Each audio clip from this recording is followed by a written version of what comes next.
Bueno, mi investigación es eminentemente teórica. Es un preámbulo porque yo luego voy a proceder a hacer una investigación en lo posible más amplia sobre los diferentes canales de televisión desde la noticia. En este momento he tratado el asunto de la televisión, de la imagen como un asunto de espectacularidad. Existen varios autores, pero me ha guiado fundamentalmente el asunto de la teatralización y de la puesta en escena o puesta en discurso que maneja Jesús Martín Barbero.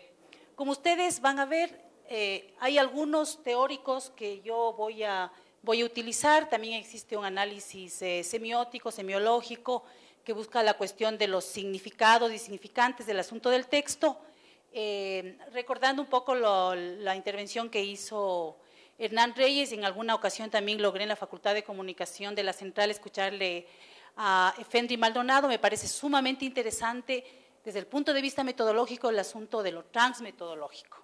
Es decir, como estamos en todo un proceso, yo soy una de las cofundadoras de SEICOM, de ir profundizando el asunto metodológico, epistémico, el asunto cuantitativo, de las diferentes áreas que demanda la comunicación, es decir, que vaya un poco más allá de la polis de los medios, de la coyuntura, pero sin embargo yo he tomado el asunto de la cuestión televisiva, porque a mí me encanta el asunto de los géneros. Conocemos todos que el origen de los géneros viene de la cuestión literaria, pero sin embargo ahí un poco está el drama, está el enfrentamiento ético-político. Es interesante escucharle o recordar lo que dice Javier Darío Restrepo sobre el asunto de la ética y de la investigación. Está el asunto de las fuentes. Como ustedes pueden ver, también está, no le he puesto a José Hernández, si bien es cierto, él trabaja sobre la prensa, pero hay un criterio muy importante que me pareció que me parece que él maneja dentro de su teoría del oficio periodístico, que es el periodismo administrativo. Es decir, ese periodismo que no toma en cuenta lo que él denomina el sujeto periodístico, es decir, ir más allá de lo aparente con respecto a la información. Tomar en cuenta varias fuentes, tomar en cuenta fuentes especializadas. También existen otros autores que he tomado en cuenta, como es el asunto de Alsina. Ahí toma en cuenta el asunto de la actualidad, un poco el manejo del asunto de la agenda setting, que me parece muy importante porque en general todos los medios toman en cuenta los temarios, la visión y los énfasis. Como a mí me gusta mucho la cuestión de la imagen, por eso es el asunto de los noticieros televisivos. Recuerdo ahora una película dirigida por Rowan Harn, que se llama El Periódico, donde trabaja Marisa Tomei, y es interesante mirar la relación de la agenda setting, porque si bien es cierto la televisión maneja las imágenes, maneja la cuestión de la espectacularidad, la prensa fundamentalmente va a la palabra, va a la investigación, pero es fundamental y es básico cómo la prensa es la que determina las agendas setting tanto de la radio como de la televisión. Cuando tomo en cuenta a Humberto Eco sobre la comunicación como un proceso cultural, y está la cuestión semiótica, y es precisamente donde la información o el periodismo rebasa su propio campo de acercamiento, su objeto teórico, su epistémica, y va hacia otros campos, es decir, necesita de la sociología, necesita de la antropología, de ahí la necesidad de que toda la prensa en su conjunto como comunicación masiva siempre tome en cuenta el asunto de las varias fuentes. Eso se complica, o sea, es muy difícil. Si nosotros inclusive recorremos toda la historia periodística del Ecuador, vamos a ver que siempre los medios se transforman en actores políticos.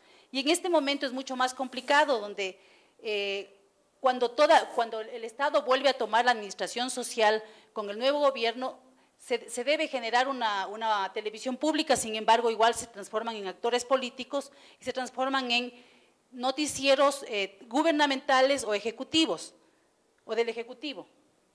También toma en cuenta a otro semiótico, a Giraud, como la producción e intercambio de sentidos entre emisor y receptor. Me parece interesante leer en este momento una nota de Giraud. Él entiende a la comunicación social como una relación entre el emisor y el receptor. La sociedad es un sistema de relaciones como los individuos que tienen por objeto la creación, la defensa, los intercambios, la producción y la situación de los individuos en el seno de la actividad debe ser significativa. Es decir, mi investigación y mis propuestas con respecto a los noticieros televisivos es tomar en cuenta el asunto del individuo, de la cotidianidad, y rebasar la producción o la emisión desde los noticieros que es eminentemente política o en el caso, por ejemplo, del fútbol es eminentemente futbolística o se raya ya en el asunto de la crónica roja. Pensemos en cómo el periodista Andy Carrión tuvo que renunciar a Canal 12. Si bien es cierto, ahora ya ha vuelto a la cuestión del debate, un poco tiene que ver también con el proceso pro consulta, donde el asunto del debate prácticamente se fue desmantelando. Pensemos lo que significó la salida de Carlos Vera, de Jorge Ortiz, etcétera. Sin embargo, todos estos conflictos entre las noticias y la política demandan el proceso de investigación, inclusive la propia formación de SEICON, o inclusive la propia producción de libros con respecto al oficio. Tenemos, por ejemplo, el caso del Gran Hermano de Zurita y de Juan Carlos Calderón, el propio libro que hizo Carlos Vera, o la salida de Ortiz, que luego le produjo utilizar todo su background cultural y escribió 50 casos muy importantes de la historia del mundo. Eso significa un poco el entrelazamiento. Y precisamente Jesús Martín Barbero establece esa relación de conexión, de contaminación entre los diferentes medios. Por ejemplo, dice que la radio le dio a la prensa la cuestión de los tonos, de los títulos. La prensa tomó del cine la cuestión de los desplazamientos y de los tiempos. Pero obviamente la cuestión de la televisión tiene ese poder icónico, como hablaba Marco Navas sobre Satori, el asunto del Homo Videns. Entonces ahora estamos como la imagen y con las tecnologías de punta, donde la relación directa con los íconos, con las imágenes, toma mucha fuerza. Entonces un poco la radio tiene un proceso mucho más seductor con respecto al oído. Nosotros podemos, mientras hacemos una otra cosa, oír la radio. Pero a la televisión tenemos que oírla, verla y mirar lo que significa la cuestión de la imagen mismo como un gran espacio donde está el sujeto, donde está lo que hace el sujeto y toda su escenificación. Ustedes van a encontrar también el asunto de Dabord, que es un francés un poco antes de la Revolución de Mayo 68, y es interesante cómo también habla sobre la espectacularización.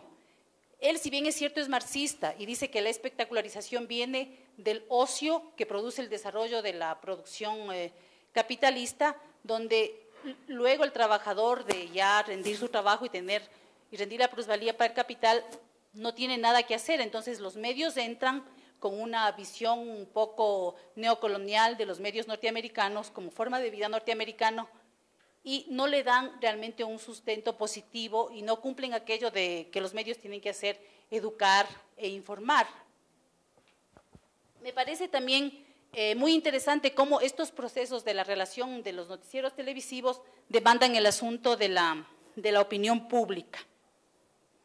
Es importante entender el asunto de la cotidianidad del receptor, y les voy a leer acá una nota de Aumont, un semiótico, que dice lo siguiente: el sabor, los afectos, las creencias, ampliamente modeladas a su vez por la pertenencia a una región de la historia, a una clase social, a una época, a una cultura, la producción de imágenes no es absolutamente gratuita. Está claro que en todas las sociedades se han producido la mayor parte de las imágenes con vistas y con ciertos fines propagandísticos, de información, de religión y de política. Como podemos nosotros mirar, Barbero critica mucho el asunto de la objetividad periodística porque él le relaciona desde el punto de vista marxista con el proceso de la industrialización de las mercancías. Ahí está el asunto del consumo y está el asunto del ocio. Por eso más bien se rescata el asunto de la comunicación como un proceso amplio cultural, donde es importante, en el texto ustedes van a encontrar también las propuestas de Michel Certeau, donde él habla del asunto de la democracia, del asunto de la cotidianidad, y por qué no hablar de, como les decía, de lo transmetodológico e incluir la posición culturalista de Gramsci, que es un marxista donde habla de lo subalterno. Es decir, un poco los medios de comunicación tienen que tratar de marginar, y eso es en general, y mucho más la televisión por la cuestión del impacto de la imagen, el asunto meramente político, ideológico, lo que no significa que no tenga una posición y una visión ante las cosas, sino que se tiene que ir más allá de la visión política, económica, futbolística, y recorrer la profundidad de las sociedades, las diferentes actividades. Y las sociedades realmente tienen que luchar por establecer televisiones públicas, periódicos públicos, donde esté marginado el asunto netamente del gobierno, del ejecutivo, no solo por el asunto de los impuestos que todos pagamos, sino que es una necesidad de comunicación y una forma de conectarse del ser humano en toda su vivencia, en lo económico, en lo cotidiano, en lo sociológico, en lo político. Otra de las cosas que me pareció sumamente interesante y que yo hablo mucho es sobre Oriana Fallaci. Si bien es cierto, Oriana Fallaci es moralista, es antimusulmana, etcétera, sin embargo ella tenía la capacidad de luchar por su propia verdad. Cuando hablo de mi propia verdad es un poco ir entendiendo qué es lo que el periodista, qué es el profesional tiene en la cotidianidad de su trabajo. Existe la cláusula de conciencia, tiene que tener una formación humanística, tecnológica, pero ante todo tiene que ir a luchar por recoger la información tomando en cuenta varias fuentes. Pero es importante el asunto de Fallaci porque estaba contra el poder, si bien es cierto, esto viene del proceso de Watergate, el derrocamiento de Nixon por Washington Post o el asunto de John Reed en la revolución leninista de la Unión Soviética, pero son antecedentes que también puede ser lo de mayo del 68, son antecedentes que van haciendo un background histórico-político y que demandan determinada energía, determinada pasión, pero eso no significa dejar de entender que los medios tienen que buscar varias fuentes, tienen que respetar el asunto de la cláusula de conciencia y tienen que entender el asunto de los conflictos en todos sus ámbitos, no solo lo político, lo económico o lo futbolístico. Si bien es cierto, estamos en una sociedad más de democracia liberal representativa, entonces obviamente el asunto de la opinión pública se torna una instancia crítica liberal, pero ahí están las luchas sociales históricas que van demandando determinada plusvalía, determinada determinación a los medios de comunicación y estamos en el momento de una lucha por los medios de comunicación más participativos, menos representativos y por la lucha de los medios públicos. Un poco para terminar, yo quisiera hablar sobre el estilo periodístico que merece tener la adecuación ideacional. Esto tomo de un teórico de la información llamado Ángel López, que es español, donde la información que comunicamos debe ser coherente con el estado del mundo, con los receptores, y también debe tener una adecuación interpersonal, es decir, se tiene que articular dicha información con el receptor, con sus expectativas y con el sistema de reglas por el que se rigen los intercambios comunicativos.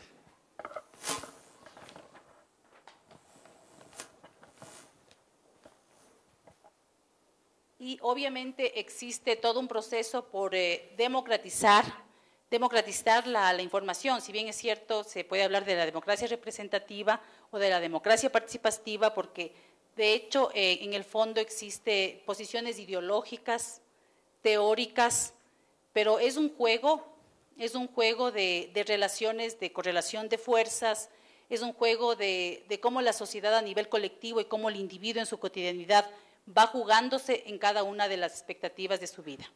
Muchas gracias.